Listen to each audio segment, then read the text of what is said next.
Hello everyone, मैं Ankit Singh path IAS academy में आप सभी का स्वागत करता हूं। हम लोग आज पढ़ेंगे CGPSC previous year question reasoning 2017 जो ईयर वाइज सिस्टम हम लोगों ने स्टार्ट किया है। उसका 2017 में जितने भी 2017 के जितने भी क्वेश्चन है सबको वन बाय वन हम लोग सॉल्व करने वाले हैं। तो स्टार्ट कीजिए। पहला क्वेश्चन है हमारा। क्वेश्चन से पहले देखिए, हमने सेट ए को पिक किया है, सीजीपी 2007। ये शो करना जरूरी है कि कौन सा पेपर हमने लिया है। भले ही इसका एग्जाम 18 में हुआ था लेकिन पेपर 17 हुआ। 9 नंबर क्वेश्चन से स्टार्ट हुआ था हमारा रीजनिंग, उसके पहले मैथ्स और चीजें थी। ओके, तो पहला क्वेश्चन क्या है? The missing number in place of A is. A ये जगह पर क्या आएगा? तो नंबर, ये हमारा एक मैट्रिक्स है, इसमें देखो कैसे सॉल्व किया गया। ये 18 कैसे मिला है? 5 + 4 is 9 into 2 is 18. Similarly, 2 + 4 is 6 into 5. 6 into 5 is 30. तो इसमें भी क्या हो जाएगा? 4 + 7 11 into 3 is 33. यानी इन place of A is 33। Option D हमारा करेक्ट आंसर हो। नेक्स्ट क्वेश्चन देखिए, क्वेश्चन नंबर 2 यानी 10। एक्स का सही विकल्प क्या होगा? ये हाइड बाय पीएससी, पीएससी ने इसका आंसर हाइड कर दिया था। अब क्यों हाइड किया वो बात की बात है। वैसे आप चाहते तो आंसर कर सकते थे कि 1 into 2 2 होता है, 2 इन सॉरी, तो इसीलिए शायद ये हाइड किया गया हो। या फिर इसका लॉजिक क्या हो सकता है? 1 into, हाँ ये ऐसे इसका लॉजिक सही हो सकता है। इसको मल्टीप्लाई किया गया 1 into 2, तो क्या मिलता है? 2। फिर 1 into 2 2 मिला, फिर 2 into 2 2 into क्या मिला? 4। फिर 4 into 2 क्या मिल जाएगा? फिर 8 into 4 32। 32 हमारा आंसर हो सकता है, लेकिन चलो पीएससी ने हाइड किया है, इसको हम ऐड कर आगे चलो। Next question, question number 11। अप्रैल 2001 में किस तारीख को बुधवार था? बहुत ही बेहतरीन question. What does April 2001 did Wednesday fall? तो देखो, इसके लिए हमें कॉन्सेप्ट के थ्रू जाना होगा और कॉन्सेप्ट सीखना होगा। कॉन्सेप्ट क्या है? अप्रैल 2001 का फाइंड करना होगा हमें डेट, और उसमें देखना होगा कि बुधवार किस दिन को आता है। तो सबसे पहले हमें ये फाइंड करें कि 1 अप्रैल को क्या आएगा। 1 अप्रैल 2001, और इसमें कोई रिफरेंस डेट नहीं है, यानी हमें 2000 बर्थडे की तरह दिन निकालना होगा। मैंने ये चीज आपको बताया था कैलेंडर में। तो इसके लिए हम कैसे इसको ब्रेक कर सकते हैं? ईयर 2000, उसके बाद हमें 2000 फर्स्ट ऐसे लिखते हैं। 2000 फर्स्ट, ये है पीरियड ऑफ 2000 ईयर। 2000 ईयर सही है। और ये 2001, यहाँ पे हमें कहाँ जाना है? तो हमें इसमें चाहिए जनवरी प्लस फरवरी प्लस मार्च प्लस अप्रैल का फर्स्ट। ठीक है, सिर्फ एक तारीख।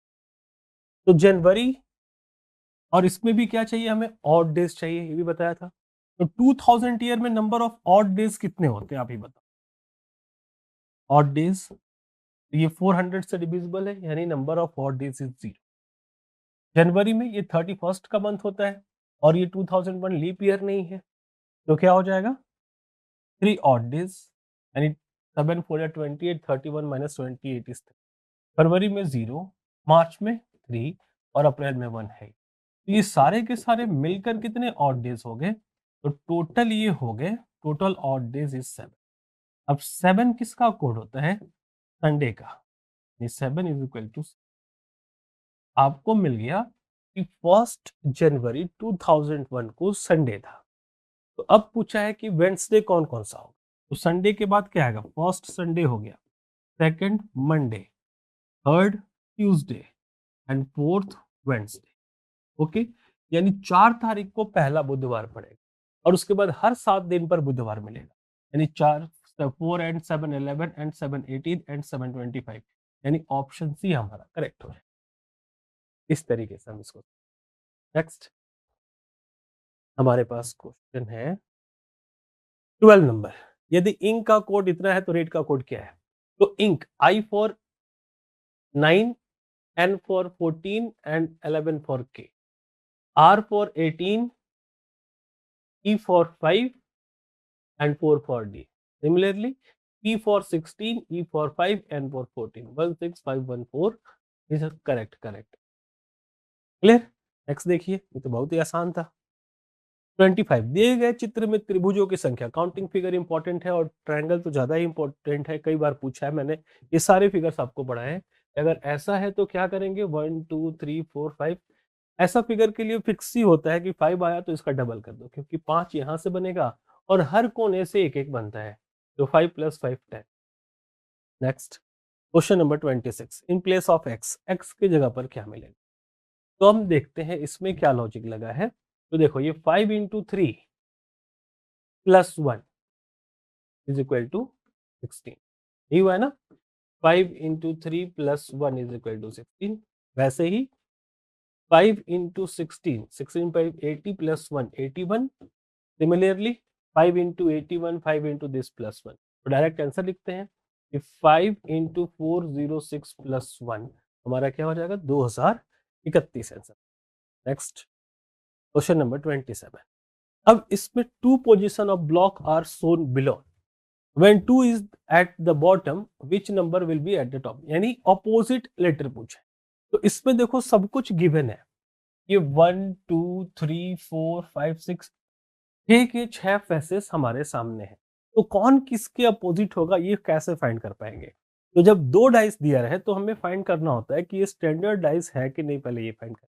तो स्टैंडर्ड डाइस के लिए आपको क्या बताया था, sum of any two adjacent side is not equal to 7, किसी भी एडजेसेंट साइड का सम 7 के बराबर नहीं होना चाहिए। देखो किसी को भी प्लस करें तो 7 नहीं आ रहा है ना, इसका मतलब ये स्टैंडर्ड डाइस है, और स्टैंडर्ड डाइस में होता क्या है कि sum of opposite faces are equal to 7, तो 2 का अपोजिट चाहिए, तो 2 plus opposite letter is equal to 7 होना चाहिए। तो आप ही बताओ अपोजिट लेटर क्या होगा? ऐसे सॉल्व करने से आपको चीजें याद आ गई होंगी कि मैंने इसको कितने अच्छे से आपको क्लास में पढ़ाया, यानी नॉन ऑफ अबव 5 होगा इसका आंसर। नेक्स्ट क्वेश्चन 32, एक लड़की अपने घर से चलती है, okay, a girls leave from her home, she first walk 30 meters in north west. तो ये तो प्लस का आप साइन जानते हो ना, ऊपर नॉर्थ है, ये साउथ है, ये वेस्ट है और ये ईस्ट, इतना तो आप समझते हो। तो नॉर्थ और वेस्ट इस तरफ चली और कितना, 30 मीटर चली। फिर क्वेश्चन ने बोला and then 30 metre in south west, अब फिर यहां से साउथ वेस्ट, तो देखो ये क्या है, वेस्ट और ये है साउथ, यानी इधर से यहां चले, कितना, फिर से 30 metre, okay. Next C walk 30 metre in south east direction, अब फिर से यहां से साउथ ईस्ट, तो ये साउथ है और ये ईस्ट है, तो यहां से ये साउथ ईस्ट में 30 मीटर, फिर से, ओके। जितना लंबा ये लाइन है उतना ही लंबा लाइन आप बनाना, सारा लंबा 30 है तो सबको इक्वल रखना होता इस डायरेक्शन। फाइनली सी टर्न्स टुवर्ड्स हर होम, अब यहां से अपने घर की तरफ मुड़ी, तो घर इसका यही था ना, अब यहां से घर की तरफ मुड़ना होगा तो किधर टर्न करेगी, इधर टर्न करेगी, ही रहेगी, घर पहुंच जाएगी। इन विच डायरेक्शन इज मूविंग, तो यहां से ये कौन डायरेक्शन है, नॉर्थ है और ये ईस्ट, यानी नॉर्थ ईस्ट की तरफ मूव कर रही है, नॉर्थ ईस्ट, ऑप्शन बी उत्तर पूर्व हमारा answer. Clear? Next question 34 to 38 के लिए इंस्ट्रक्शंस हैं आपके पास, सब कुछ क्लियरली विजिबल है। चलिए स्टार्ट करते हैं। पहला क्वेश्चन यानी 34 थोड़ा सा बड़ा ले लिया गया है ताकि स्पेस, क्या बोला है, इस तरीके से हमें आंसर करना है। और स्टेटमेंट पहला क्या है, सभी छात्र लड़के हैं, कोई लड़का कुंठित नहीं है, कुंठित means dull, all student are boys, these are the students and all students are boys and no boys are dull, ये क्या है? डल। ये नो का है। नो बॉयज इज डल, कोई भी लड़का डल नहीं है। Conclusion, no student is doll, dull, doll नहीं डल, यानी लड़का नहीं है तो स्टूडेंट भी नहीं है। हाँ जी, पहला कंक्लूजन हमारा सही हो जाएगा। दूसरा क्या है? नो बॉय इज डल, तो जब बॉय तो बोला ही है, no student are sorry sorry no student is dull, और कंक्लूजन है there are no girl in the class, ये है, कक्षा में कोई भी लड़की नहीं है। तो लड़की की तो पहली बात ही नहीं है स्टेटमेंट में, तो लड़की आई कहां? तो वो भी नो गर्ल्स। तो देखते हैं कि क्या बोला है, ऑल स्टूडेंट आर बॉयज, जितने भी छात्र हैं लड़के, यानी अब क्लास में लड़की का कोई चांस ही नहीं है। तो क्या हो जाएगा? दूसरा भी सही हो जाएगा। नहीं, क्या कहेंगे?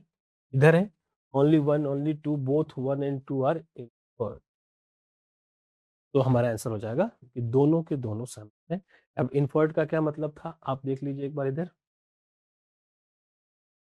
ये अनुमानित, ए और दो अनुमानित है, जो लोग हिंदी में आंसर। आगे चलते हैं, 34 हो गया। 35 फिर से वही सारी चीजें हैं, हमें बस सोल्व करना है। क्या है? कुछ कर्मचारी कुशल है, कम एम्प्लॉयज, एक या दो को छोड़कर सभी कर्मचारी सुस्त तथा निष्क्रिय हैं। ऑल एम्प्लॉयज एक्सेप्ट वन और two are slow and inactive. तो एक दो को छोड़ा गया है, मतलब कुछ को छोड़ दिया, कुछ एक्टिव है और कुछ इनएक्टिव है, तो सम का केस होगा। ठीक है, सम एम्प्लॉयज आर, एक या दो को छोड़कर सभी कर्मचारी सुस्त या निष्क्रिय है, तो ये है एम्प्लॉयज। ठीक है, और ये है स्लो और इनएक्टिव, स्लो और इनएक्टिव। ठीक है, यानी कुछ कर्मचारी स्लो इनएक्टिव है और कुछ एक दो को ही छोड़ के चलो स्लो और इनएक्टिव नहीं। ठीक है, अगर आपको इसमें थोड़ा सा भी डाउट हो रहा है कि सर एक दो को बोला है, तो एक दो के लिए चलो ऐसे बना लेते हैं, चलो एक दो इनएक्टिव है और ये वाला एक्टिव वाला हो गया। आगे, सभी कर्मचारी बूढ़े आदमी हैं। ऑल एम्प्लॉयज, जितने भी कर्मचारी हैं वो क्या है? बूढ़े हैं, ओल्ड है। तो हम कह सकते हैं कि ऑल एम्प्लॉयज, यही ठीक है। अब स्टेटमेंट देखते हैं। पहला हिंदी में, कुछ कर्मचारी कुशल हैं, सम एम्प्लॉयज आर इफिशिएंट। हाँ भाई, कुछ स्लो और इनएफिशिएंट है, कुछ मतलब एक दो जिसको छोड़ा गया है वो तो इफिशिएंट है ना, तो पहला हमारा सही हो जाए। दूसरा, some old man are good employees, जब सभी के सभी एम्प्लॉयज ओल्ड ही है, तो जो एक दो को छोड़ा गया है वो गुड है। ठीक है, तो दूसरा भी सही हो जाए, यानी हमारा कंक्लूजन क्या हो जाएगा? Both one and two are inferred. Okay, इस तरीके से सॉल्व कर सकते। नेक्स्ट देखिए, 36, कुछ लड़कियां पायलट हैं, सम गर्ल्स आर पायलट्स।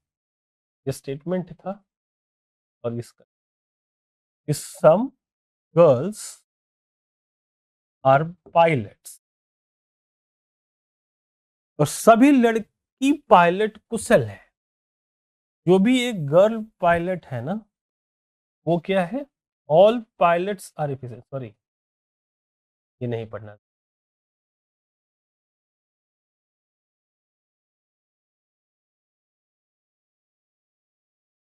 स्टेटमेंट पढ़ रहे थे, some girls are pilots, some girls are pilots, all pilots are efficient. जितने भी पायलट्स हैं ये सभी के सभी एफिशिएंट है। Okay, all male pilots are efficient, तो ये तो कुछ गर्ल्स पायलट है, और जो भी पायलट बनेगा वो एफिशिएंट होगा, यानी पहला हमारा करेक्ट हो जाएगा कि yes, all girls pilot are efficient, correct. दूसरा, second, all girl pilot are efficient. अब कुछ लड़कियां पायलट है और जो भी पायलट है ना वो एफिशिएंट है। हिंदी में देखिए, सभी पुरुष पायलट कुशल है, हाँ जो पायलट है वो इफिशियंट है, मेल हो या फीमेल हो, तो पुरुष भी इफिशियंट है और महिला भी इफिशियंट है। जो पायलट है वो, जो पायलट नहीं है वो उसका नहीं कर। ठीक है, तो हमारा फिर से आंसर हो गया both one and two are in, पहला और दूसरा दोनों सही है। ठीक है, नेक्स्ट क्वेश्चन 37। होम्योपैथिक दवाइयां अब केवल भारत में प्रचलित है, केवल ओनली वर्ड बोला गया है।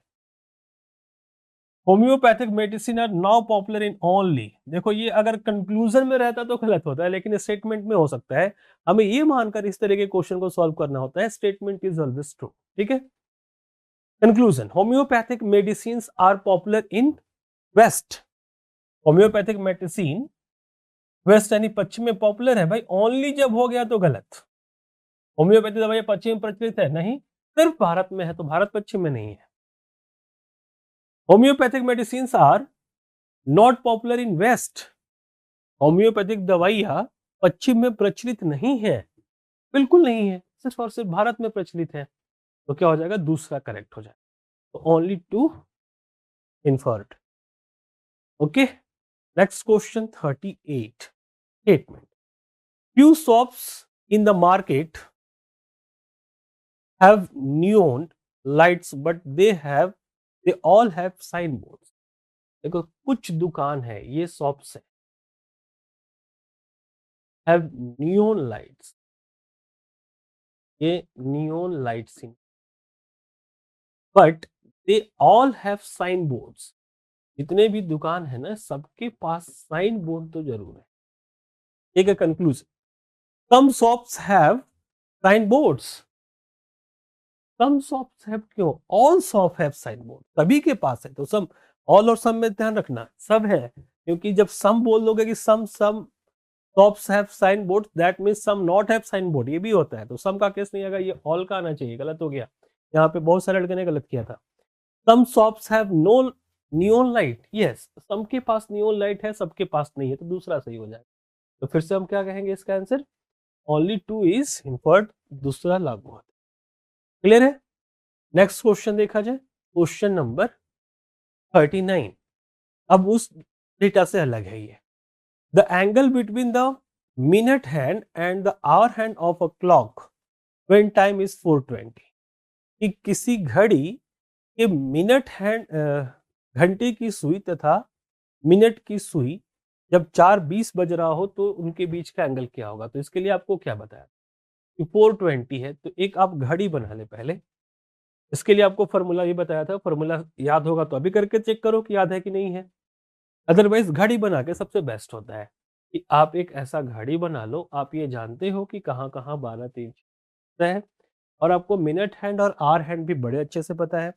ये क्या है, 3 और ये 6, हमें 4:20 बज रहा है, तो ये 4 और ये 5। ठीक है, तो 4:20 के लिए मिनट हैंड कहाँ होना चाहिए, 4 पे एग्जैक्ट होना चाहिए ना, और आर हैंड मिनट हैंड से छोटा होता है। तो ये देखो यहाँ पे आता है तो 30 होता है, तो इससे थोड़ा सा इधर ही रहेगा, आर हैंड थोड़ा सा कम रहेगा, यानी इस वाले एंगल की बात करना। यानी यहाँ से यहाँ का डिफरेंस कितना है, ये वाले एंगल का डिफरेंस कितना है, 20 मिनट। बोलो हाँ। जब 4 बज रहा होगा तो घंटे वाला यहाँ होगा, 4:20 पे थोड़ा सा खिसक गया और मिनट वाला यहाँ पे आ गया, तो इस दोनों, तो 20 मिनट में घंटे की सुई कितने डिग्री का कोण बनाती है। ठीक है, तो 1 मिनट में आधा डिग्री, तो 20 मिनट में 10 डिग्री। तो ये चीज आपको याद रखना था कि hour hand makes half degree in a minute. Okay, then answer will be 10 degree. Next 40 to 43। ये देखो आपको इस तरह से 2 डायग्राम दिए गए हैं। अब बाकी सारी चीजें, इंफॉर्मेशन भी ऐसे दी गई है।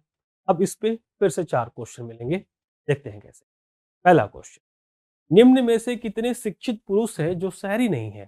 हाउ मेनी शिक्षित पुरुष, रेक्टेंगल मेल्स, रेक्टेंगल ये कौन है, किसको, मेल को, एंड ट्रायंगल एजुकेटेड, ये एजुकेशन को, एंड सर्कल अर्बन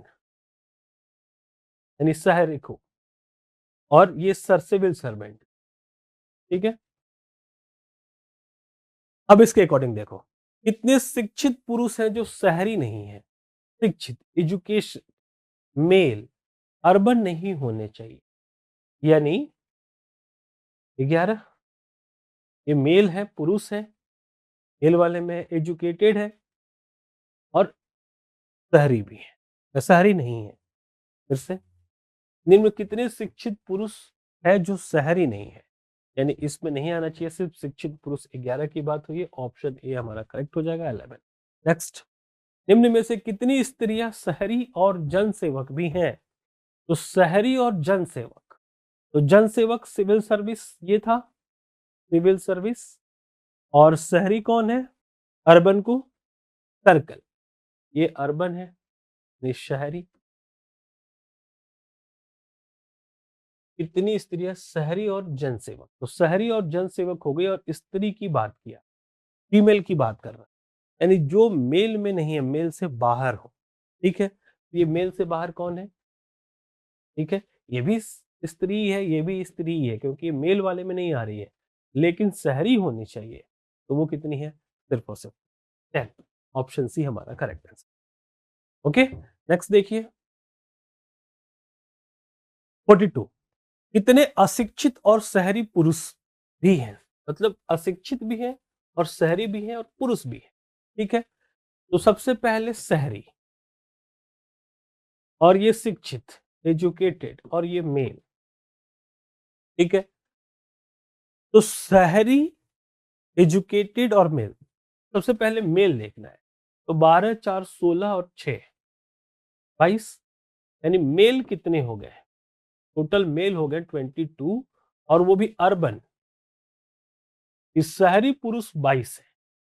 पुरुष की बात हो रही है तो हमें सभी पुरुषों को लेना होगा, और वो भी शहर के अंदर जो पुरुष आते हैं, भले ही वो जनसेवक भी है, उससे हमें लेना देना।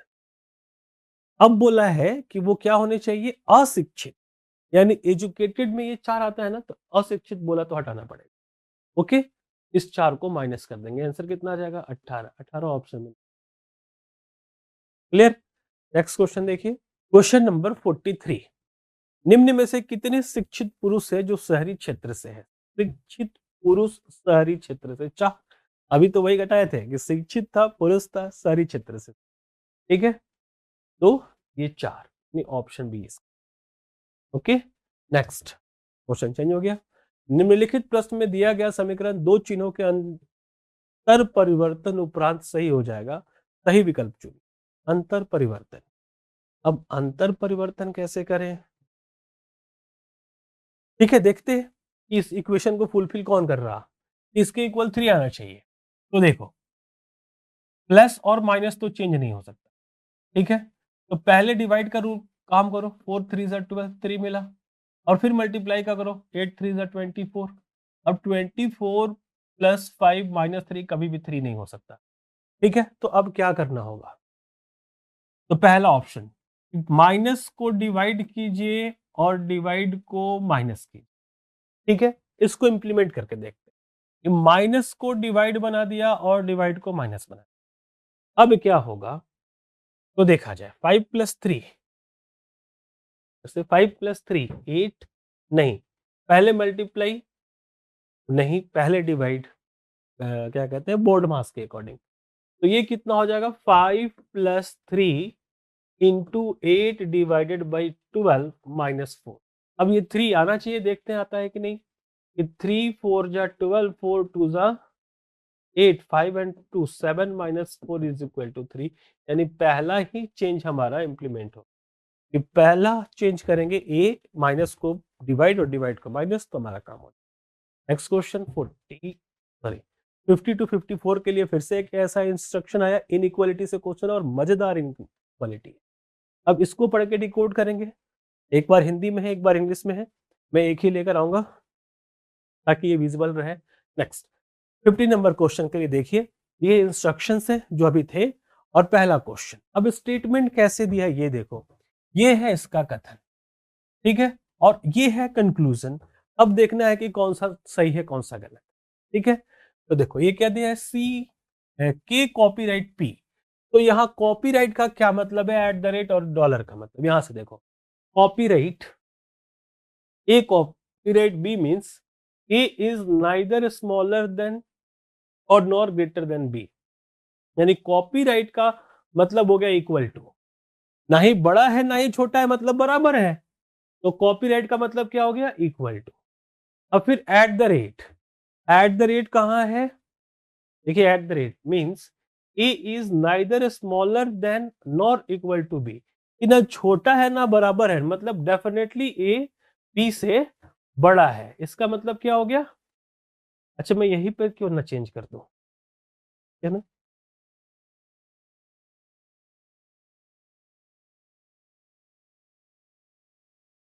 इसका मतलब हो गया था इक्वल, इसका मतलब हो गया था greater than.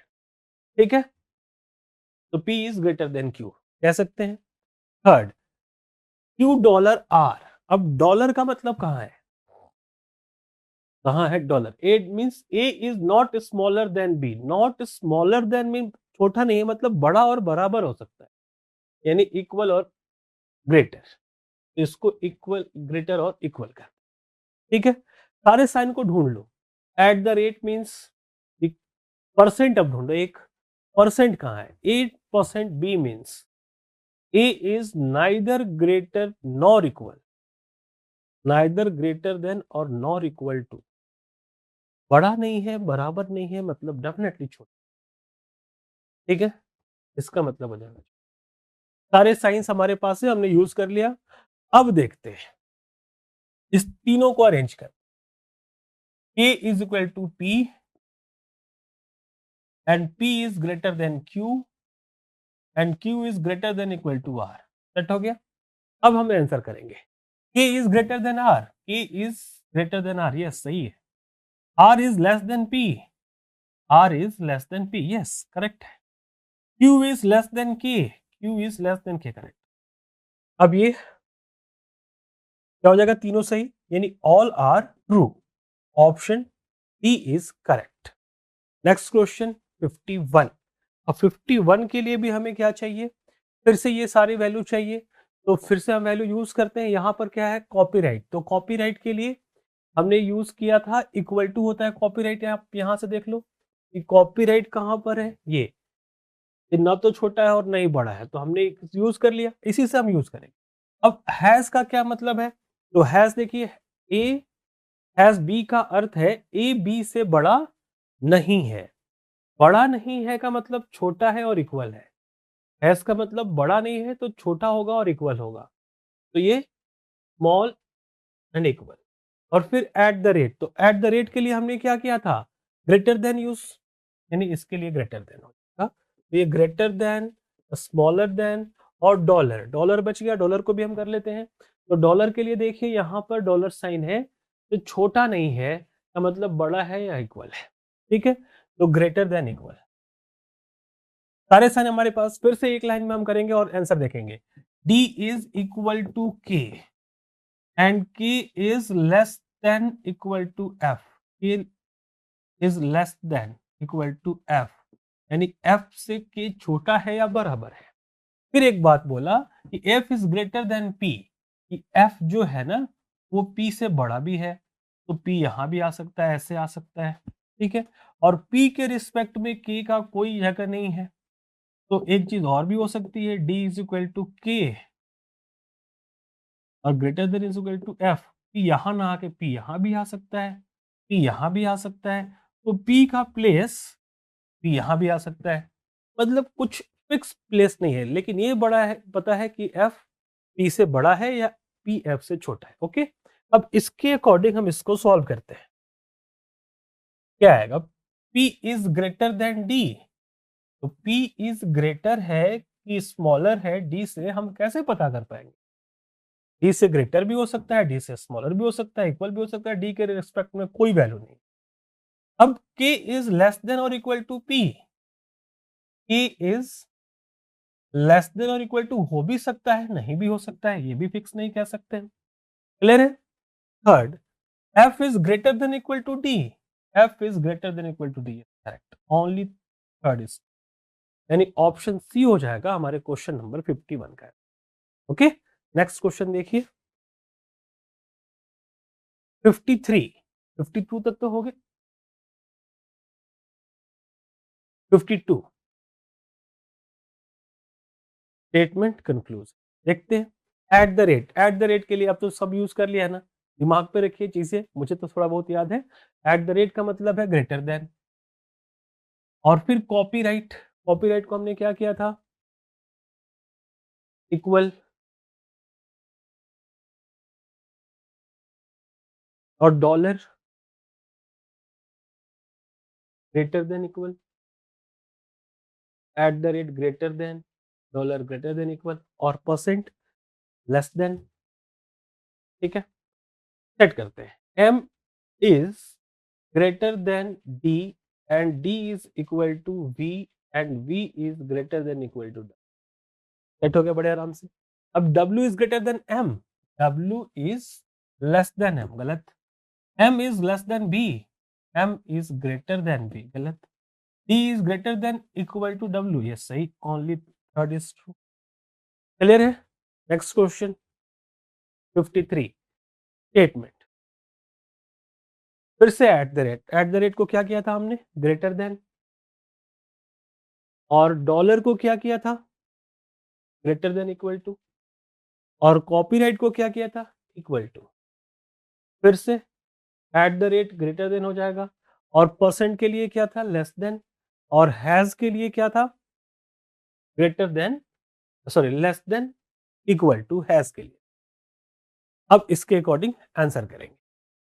m is greater than j and j is greater than equal to t and t is equal to n.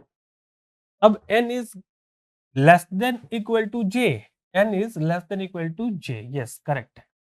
t is less than m, t is less than m, yes correct. m is greater than n, m is greater than, all are true। 53 का answer क्या हो जाएगा, फिर से सी। Okay, next 54। ठीक है, हमने ये लिख लिया है पहले से ही। अब सॉल्व करते हैं कंक्लूजन। कंक्लूजन क्या है, पहले इसको एक लाइन में अरेंज करें। अरेंज कैसे करना होगा कि h is less than j and j is equal to n and n is greater than r। तो यहाँ पे थोड़े होशियार रहना होगा, n r से बड़ा है, हमने ऐसे कर। लेकिन अब इसके साथ ये दोनों से बड़ा हो गया, क्योंकि हम इसको h is less than j, h is less than n equal to j equal to r भी लिख सकते हैं, ये दोनों से बड़ा। ठीक है, इतना के अकॉर्डिंग देखते हैं काम होता है कि नहीं, क्योंकि अब r का h के साथ कोई रिलेशन नहीं मिला तो वो भी निकालेंगे बाद में कि r is less than j और j is greater than r। हाँ, j is greater than r, सही है। h is greater then j, h is greater then j, ये कैसे कह सकते, इसको अगर मिलाओगे तो क्या बनेगा, h is less than equal to greater than r।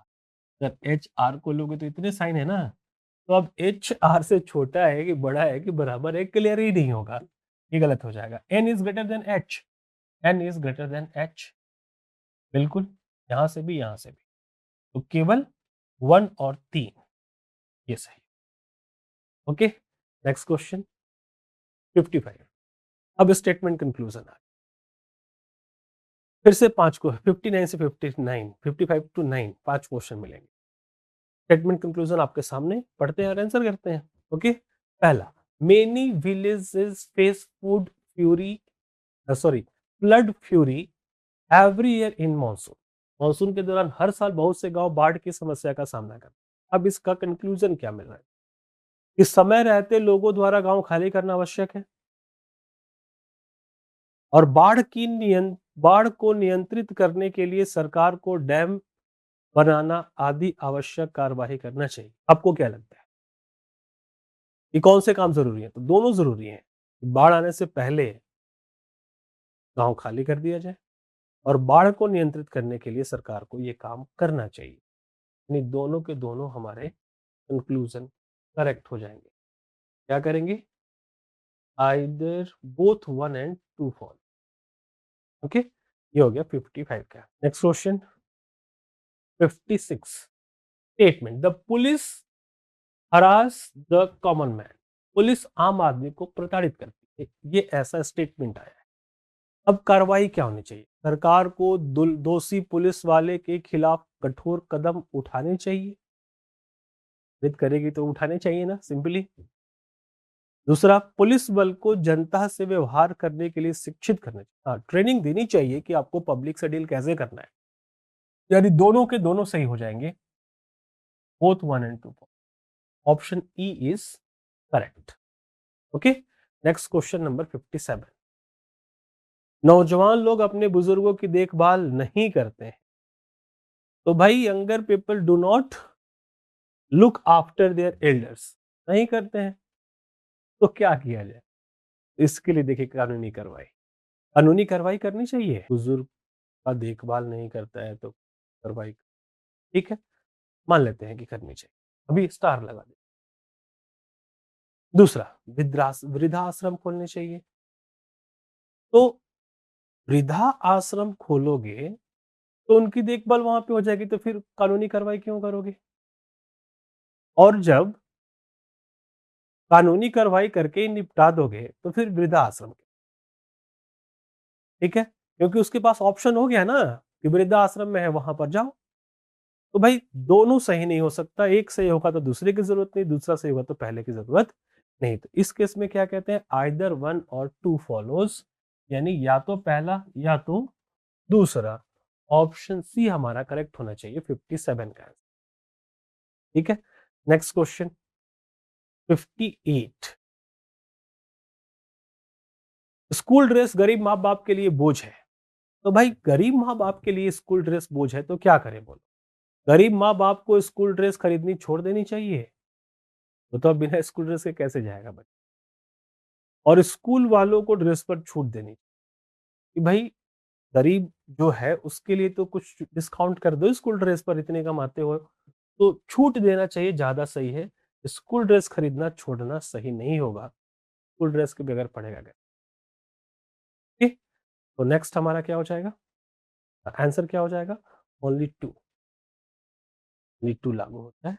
Next question देखिए 59, व्यापार संघों की वजह से औद्योगिक उत्पादन में कमी आती है, trade union slow down the industrial production. तो क्या करना चाहिए, व्यापार संघों पर प्रतिबंध लगाना चाहिए, trade union should be band. अब बताओ क्या ऐसा करना सही होगा? और तो नहीं होगा, ट्रेड यूनियन बंद कर दोगे तो फिर मनमानी करेगी company. Industry should employ persons on temporary basis, sorry, industry should employ person temporary, औद्योगिक इकाइयों में लोगों को अस्थायी नौकरी देनी चाहिए। तो ऐसा नहीं हो सकता, दोनों के दोनों गलत, ठीक है। अस्थायी नौकरी कैसे दोगे, फिर बाकी वो बूढ़ा हो जाएगा तो क्या करेगा, कहाँ से खाएगा? तो ये सही नहीं है। इस तरीके से कि हमारे सारे पॉइंट हो गए। नेक्स्ट 60, अब इसको हम कैसे सॉल्व कर सकते हैं? देखिए, two missing numbers in the following series. अब ये सीरीज है और दो मिसिंग है, तो क्या क्या है? तो देखो 11 plus 2 13 plus 4 17 plus 2 19 plus 4 23 plus 2 25 plus 4 29, तो 25 और 29 है क्या ऑप्शन में? 29 तो है पर 25 नहीं, नॉन ऑफ दीज करना होगा हमें, clear. Next question number 61, the missing number in the following series. अब इसमें मिसिंग नंबर देखिए यहाँ पर है, वो क्या हो सकता है? तो 11 minus 4 is 7, and 7 plus 13 is 20, फिर 20 minus 8 is 12, and 12 plus 26 is 28, ठीक है, यहां तक तो पहुंच गए। अब उस प्लेस पर हम क्या करेंगे, तो 4 8 8 के बाद डबल हो रहा है ना, तो 8 12 भी हो सकता है, 16 भी हो सकता है।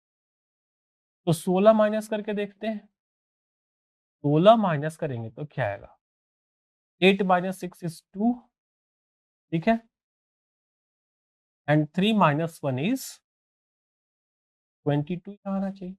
अब 22 आ गया तो प्लस क्या होगा, 13 दूना 26। अब या तो 52 हो सकता है या तो 39 हो सकता है, या तो 52 या 39। तो जब इसको डबल किए थे तो इसको भी हम डबल करके देखते हैं, 52 प्लस करके देखते हैं, ये पूरा सीरीज फुलफिल होना चाहिए। 4 एंड 7 24 आ गया भाई, यानी यहां पर क्या डिमांड था इसका, इसको ये सब डबल हो रहा है, ठीक है, और ये भी डबल हो रहा है, 26 दूना 52 इसमें प्लस। अब देखो इसके भी आगे आप करोगे, 16 दूना 32 माइनस कर दोगे 32 तो 42 आ जाएगा। नहीं, आप 74 से 32 माइनस करो, आया ना 42। मतलब सब कुछ सही है, आंसर हमारा 22 इज करेक्ट। 22 है नहीं, फिर से ना। क्लियर? नेक्स्ट क्वेश्चन देखें, question number 60। Who among PQRST is the exactly middle while standing in a line? अगर किसी लाइन में हम रखते हैं तो कौन सा बीचों बीच आएगा? तो देखिए, PQRST is Q is to the immediate right of R, तो R से immediate right कौन होगा? Q। फिर क्या बोला? P is exactly between P and R, तो P और R के बीच में देखो आ गया T ना। Q is exactly between R and S, R और S के बीच में आ गया। अब क्वेश्चन बोला कि एग्जैक्टली बिटवीन कौन था? R। ऑप्शन सी हमारा करेक्ट हो जाए question number 65। Next question number 66। यदि 4 घड़ियों में से प्रत्येक 30 मिनट, दूसरी 45, यानी पहली 30 मिनट, 45 मिनट, 1 घंटे 45 मिनट, यानी 60 40 105 मिनट और 15 मिनट में टिक की आवाज करती है, तो वे सभी एक साथ 12 बजे टिक करती हो, तो अगली टिक की आवाज एक साथ कब करें? हमें क्या चाहिए? इस सब का एलसीएम, और जो एलसीएम होगा उसी पर इनका नेक्स्ट टिक होगा। तो कैसे फाइंड करेंगे? तो 15 का टेबल अवेलेबल है, तो हमें सिर्फ 30 45 और 105 का 30 45 और 105 का एलसीएम चाहिए। 15 का भी रख लो, कुछ फर्क नहीं पड़ेगा, लेकिन थोड़ा छोटा कर लिया हमने, क्योंकि 15 का तो मल्टीपल अवेलेबल है ना। ये किससे कटेगा? 3 से। 3 10 जा 15 जा 35। अब 5 2 जा 5 3 जा 5 7 5 3 जा 15 15 2 जा 30 33 जा 90 एंड 97 जा 63, यानी 630 एलसीएम। इतने मिनट के बाद फिर से तीनों एक, 3 है या 4, चारों एक साथ टिक करेंगे। ओके, तो ये कितना घंटा होता है? इसको अगर हम 60 से डिवाइड कर दे तो ये घंटे में बदल जाएगा। तो 10 घंटा मतलब 600 और 30 मिनट यानी 10.5 घंटे, तो 10 घंटा 30 मिनट। तो 12 बजे के बाद 10 घंटा 30 मिनट का क्या मतलब होता है? 12 बजे दोपहर था, तो उसके बाद 10 घंटा मतलब 10 बज गया रात, और फिर 30 मिनट यानी 10:30 बजे रात, पीएम कहते हैं। 10:30 पीएम आता है समझ में? नेक्स्ट क्वेश्चन देखा जाए, क्वेश्चन नंबर 60 6 तो हो गया, 75। देखो ये बड़ा ही इंपॉर्टेंट क्वेश्चन है, ये प्रोबेबिलिटी कह सकते हो, वहां से आया है। लगभग लगभग पूरी तरह से वो प्रोबेबिलिटी नहीं है, लेकिन देखिए परमुटेशन कॉम्बिनेशन प्रोबेबिलिटी आता है, तो इसको आप परमुटेशन कह सकते हैं। किसी नगर में 4 होटल है, एक दिन में 3 आदमी होटलों में जाते हैं, वे सभी अलग अलग होटलों में कितने तरह से जा सकते हैं? कितने तरह से जाने की प्रोबेबिलिटी या पॉसिबिलिटी नहीं पूछा, ठीक है। तो ये परमुटेशन का केस हो, 4 होटल है, होटल 1 2 3 4, 3 आदमी है, ए बी सी मान लिया। तो ए के लिए देखिए कितने होटल अवेलेबल है। ए के लिए तो 4 के 4 होटल अवेलेबल है ना, चारों में से किसी में जा सकता है, बोलो हाँ। लेकिन चारों में से किसी एक को, चलो ए इसमें चला गया, ठीक है। तो अब बी के लिए तो सिर्फ 3 ही होटल बचेंगे, ए तो चला गया तो अब अवेलेबल नहीं है, तो बी इन 3 तरह के होटलों में जा सकता है। और सी के लिए क्या बचेगा? तो सी के लिए मान लो बी ने ऑक्युपाई कर लिया होटल नंबर 2 को, तो अब सी के लिए 2 ही होटल बचे, और 2 तरीके, यानी टोटल 24 तरीके से ये लोग, ठीक है। प्रोबेबिलिटी अलग हो जाता है, बिल्कुल अलग हो जाता है। नेक्स्ट क्वेश्चन नंबर 76 वैसा ही है। एक अधिवर्ष में 53 शुक्रवार प्राप्त करने के कितने तरीके हो सकते हैं, ठीक है। या फिर 53वां दिन शुक्रवार हो, इसकी प्रोबेबिलिटी क्या है? तो ये अलग केस हो जाता है, आपको इसके लिए परमुटेशन कॉम्बिनेशन और प्रोबेबिलिटी पूरा पढ़ना होगा। ये भी हमारे यहाँ लाइव क्लासेस में भी अवेलेबल है, रिकॉर्डेड क्लासेस में, स्टूडियो रिकॉर्डेड, ऑफलाइन ऑनलाइन हर जगह से अवेलेबल है। आप एक बार पढ़ेंगे तो आपको मजा आ जाएगा, और ये मेंस में भी आता है। तो प्रोबेबिलिटी परमुटेशन कॉम्बिनेशन आपको पढ़ना चाहिए। नेक्स्ट देखिए, अब 53 शुक्रवार, तो एक साल में कितने सप्ताह होते हैं? How many weeks in a year? तो 52 वीक्स। तो 52 शुक्रवार तो होंगे ही होंगे, इसमें कोई प्रॉब्लम ही नहीं है। How many ways to leap a leap year can have 53 Friday, ठीक है। तो भाई 53 फ्राइडे, 53rd फ्राइडे की बात करें तो इसके लिए हम क्या करेंगे कि 1 ईयर में हमको ये पता है, लीप ईयर में 1 लीप ईयर में 366, यानी 52 वीक और 2 डेज, 52 वीक्स और 2 डेज। अब वो 2 दिन है, वो शुक्रवार होगा कि नहीं होगा, ये हम कैसे कि वो 2 दिन में हो सकता है कि एक शुक्रवार हो और दूसरा ना हो, या दूसरा हो तो पहला ना हो, या फिर ये हो सकता है कि पहला दिन, देखो फर्स्ट और सेकंड की बात करते हैं, ये बड़ा इंपॉर्टेंट, संडे हो तो दूसरा मंडे होगा, और अगर पहला दिन मंडे हो तो दूसरा ट्यूसडे होगा। 2 ही दिन बचे हैं ना। और अगर पहला ट्यूसडे हो तो वेडनेसडे, थर्सडे हो तो फ्राइडे, और अगर फ्राइडे हो तो सैटरडे, और अगर सैटरडे हो तो संडे। 1 2 3 4 5 6 7 तरीके आ सकता है, और 7 तरीके में देखो ये 2 तरीके में फ्राइडे है। तो 53वां जो 53 फ्राइडे है, उसको प्राप्त करने के यदि 2 तरीके हो। आ रही बात समझ में? तो इसके लिए हमारा आंसर हो जाएगा ऑप्शन। नेक्स्ट क्वेश्चन देखिए, ये होता है 77। किसी श्रेणी की लुप्त संख्या ऐसे श्रेणी की लुप्त संख्या प्रविष्ट की, यानी इंसर्ट द मिसिंग नंबर, यहाँ पर क्या आएगा? तो देखिए, ये 165 195 कितने का डिफरेंस है यहाँ से?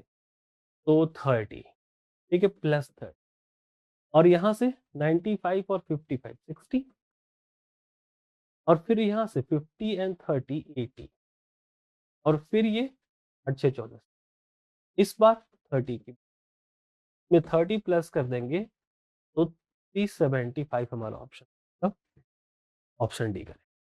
ठीक, नेक्स्ट देखिए 78। निम्नलिखित में से कौन सा अन्य से अलग है, और यदि है तो कौन सा है? तो लाल किला आगरा, चार मीनार हैदराबाद, तो लाल किला आगरा में ही है, चार मीनार हैदराबाद में है, जहांगीर आर्ट गैलरी मुंबई में है, गेटवे ऑफ इंडिया नई दिल्ली में नहीं है, तो मुंबई में, इंडिया गेट नई दिल्ली में, तो यही पकड़ा गया, यानी गेटवे ऑफ इंडिया और नई दिल्ली ये गलत है, यानी ये हमारा ऑप्शन है। तो देखो ये कहाँ से आपका जनरल नॉलेज का क्वेश्चन फिर से याद से, तो कुछ जनरल नॉलेज, वो मैंने करेंसीज बताई थी, तो ये सारी चीजें आपको पता होनी, logical word, logy word, anthology, टोलॉजी, ये भी आपको याद होनी, क्वेश्चन पूछते। तो इस तरीके से ये हमारा समाप्त हो गया पीजीपीएससी पीवाई की 2007। किसी भी डाउट, किसी भी क्लासेस के लिए आप पाते से, और यहाँ हम आपको यकीन दिलाते हैं कि सी सेट हम नहीं रुकने, किसी भी रीजन से आपका कोई भी स्ट्रीम हो, मैथ साइंस, आप इंजीनियर हो, आप डॉक्टर हो, या फिर आप बस पीएससी की तैयारी करना चाहते हैं, बहुत दिन हो गया मैथ पढ़े हुए, मैथ से डर लगता है, तो प्री हो या मेंस हो, आपका हम नहीं रुकने दें। Till then take care, bye bye.